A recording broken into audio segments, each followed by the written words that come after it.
So I just finished listening to her memoir. I listened to her audiobook. It was narrated by Brandy, which was such a delight. I feel like I was watching Moesha all day. It was great.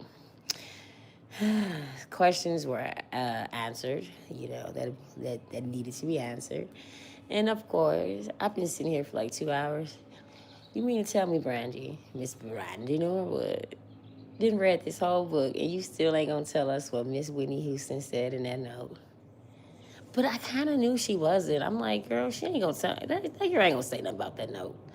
Then I'm like, but why would she though?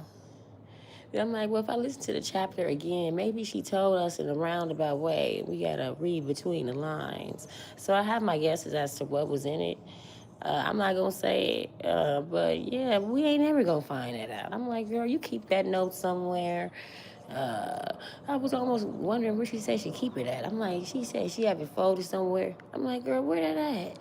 And then I'm like, did your daughter see it? Like, do people like? I'm pretty sure your family knows what's in the note. I'm like, dang, Brandy, we want to know what's in the note. But then it's like, no, that's your personal business. She wrote that to you.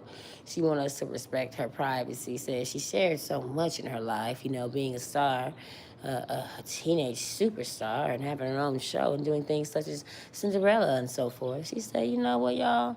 I want to keep this to my chest. I want to keep this for me. And I said, you know what, Miss Brandy Norwood?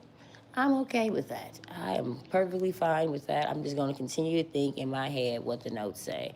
It changes every year. Sometimes I think the notes say this. Sometimes I think the notes say this. But after reading the book, I'm pretty sure, well, I think I got it narrowed down to three things the note could have said. Of course, we'll never know because Brandy didn't include it in her memoir. Very good read. I recommend it. And I'm not going to sit here and break down the whole book because then when you break down a book, people think they don't have to read the book and they just want to be like TMZ and like read the headlines. No, you're not getting a Spark Notes version. You have to read the book, listen to the audiobook. There will be no spilling of no tea. If you want to know what happened in her life, read the book. Bye.